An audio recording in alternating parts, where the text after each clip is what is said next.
So, a few months ago, I put this bike together as my new commuter, but it was never intended to be a final build. Hey, welcome back to my channel. Here I build, tinker with, and restore bikes, and when I get the chance, ride them. Most of my riding is done on my commute to work, so having a comfortable commuter is important. I love a 90s steel mountain bike, and this is my 1991 MBK Tracker High-Tech. It was a build I threw together with some random parts I had lying around and an e-bike kit to get things moving. But now I want to change things up. The 9-speed Altus drivetrain wasn't the best, and as fun as the e-bike kit is, it's heavy and it drags a lot when you reach the top speed of the motor, so all that's going. This video is a little different though, because I'm going to be rebuilding this bike twice. Once with slick tyres and a 1x10 drivetrain with a brand new thumb shifter, and again with some gravel tyres and the original 3x7 gearing. Stick around to hear my thoughts on both.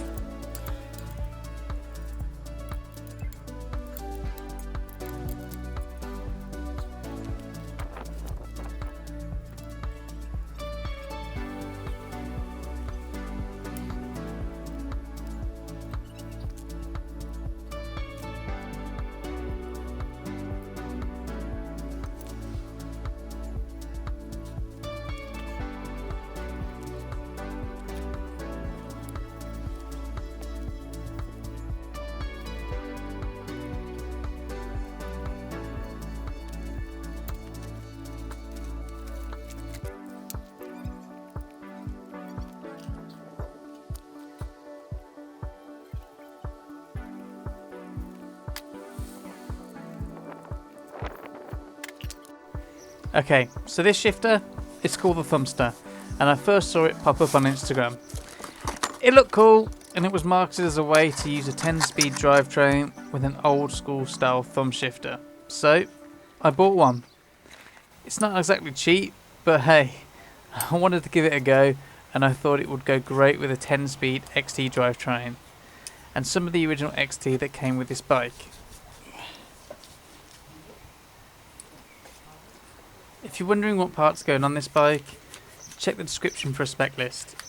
I always try and include specs and any links to new products, and hey, if you do end up buying anything from those links, I get a little kickback, so thanks.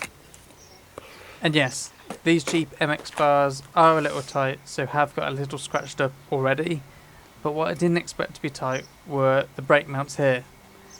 A little grease always goes on to keep the inner surface of the caliper from binding to the post, but for some reason this one on the right was especially tight. Off camera I ended up filing and sanding down all the posts again just to make sure they were completely smooth. That worked a treat and they operate smooth now. I also swapped out the aluminium bolts these calipers came with for green titanium bolts. Direct from China. These calipers are a pretty rare sight. They're part of the early M732 Deore XT group before the latest slim M734 versions were introduced. These ones might be considered rare though, because of the colour. Silver was standard for the XT group, but all black parts like the calipers, hubs and crankset do exist. So keep your eyes peeled for those. The pads were in decent condition, but I'll be swapping those out for some salmon cool stock pads later in the build.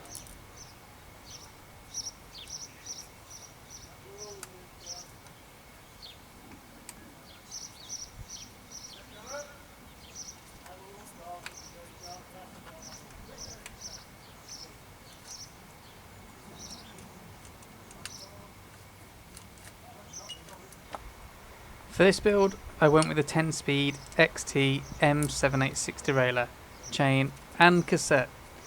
It's a robust derailleur that's still available to buy new, so I did. It has all that fancy modern clutch technology included, which is a little overkill for a commuter bike, but it does help out with any 1x drivetrain.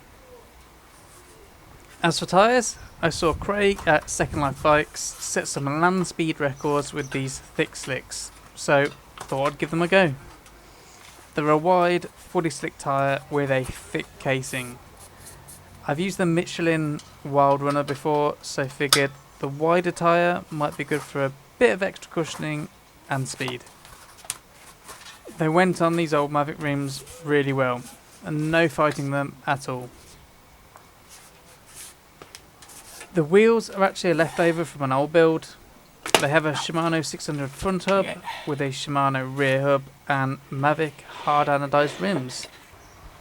The rear free hub was originally a 7-speed only deal, but I've converted that previously to an 8-speed free hub. So now I can run the bigger 8, 9, 10, 11 and maybe even 12-speed cassettes on these wheels.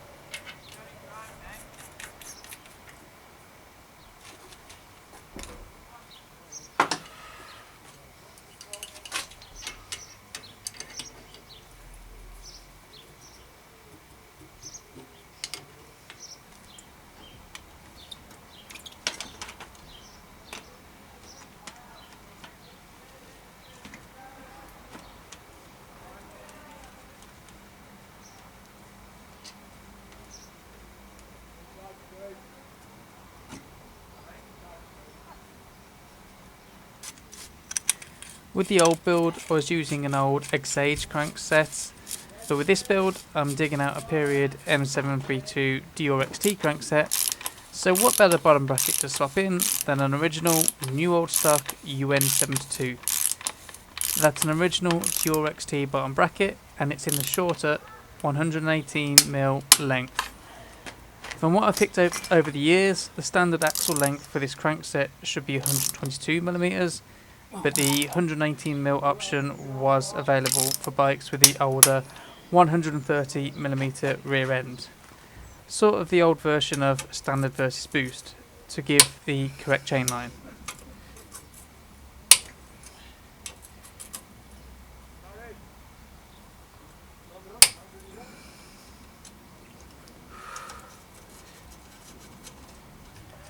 Off come the old chain rings, for now.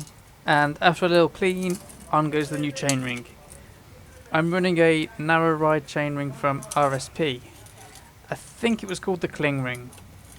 I went for the 40-tooth option so I could keep my top speed up a little bit, but also leave the climbs manageable with the 36-tooth in the rear. I would usually mount a single chainring in place of the middle ring on a triple crankset, but the 40-tooth was just a little bit close to the chainstays for my liking, so I ended up mounting it on the outer side.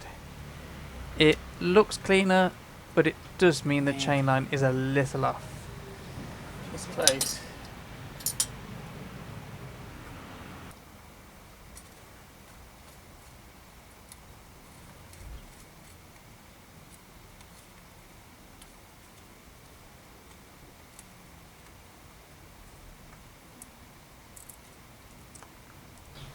Sizing the chain is dead easy for a one by build like this. Just wrap the chain around the largest cog on the rear and the chain ring, pull it tight and find where it would usually join together, and then add 4 links.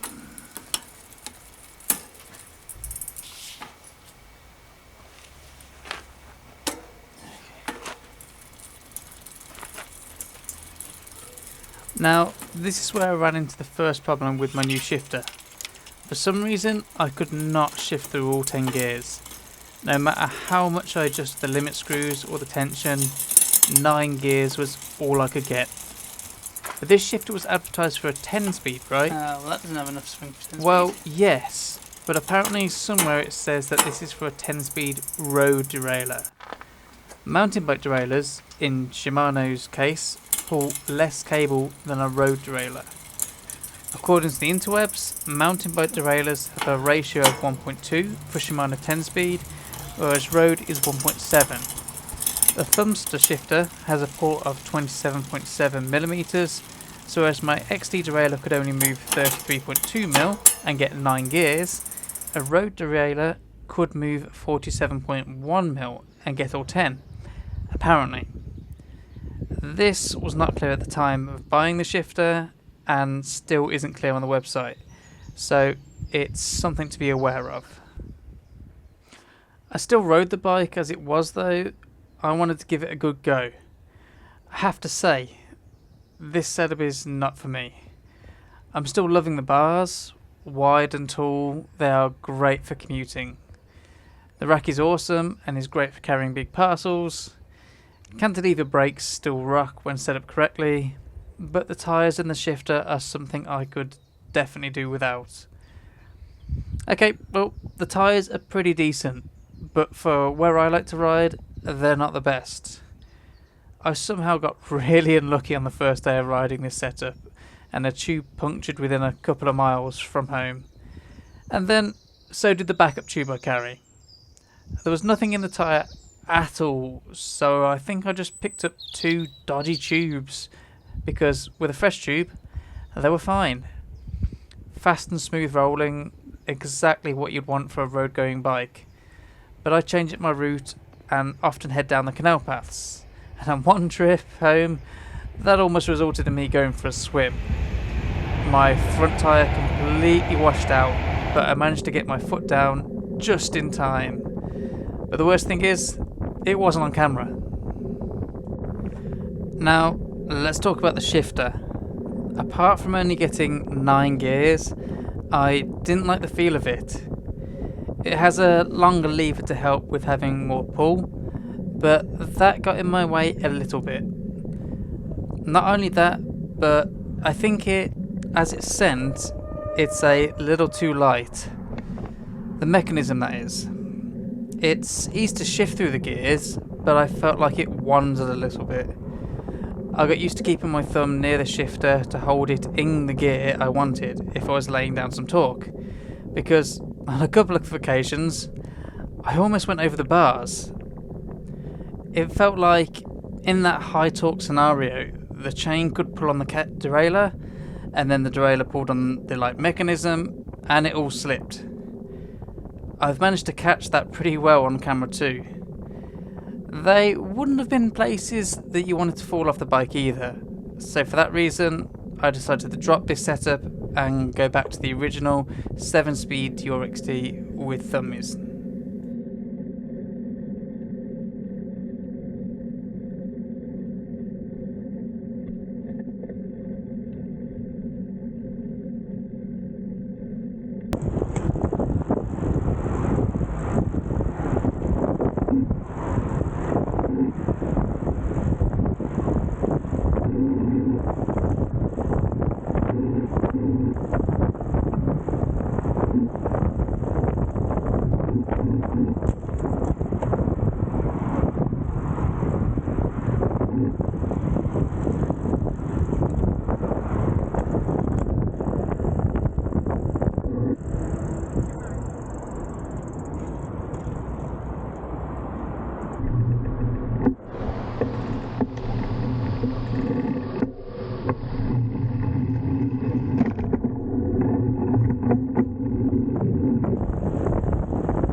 So that leaves me with how the bike stands now.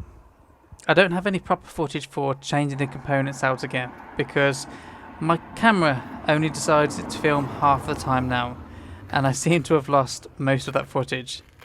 But it's pretty much the same thing you saw earlier.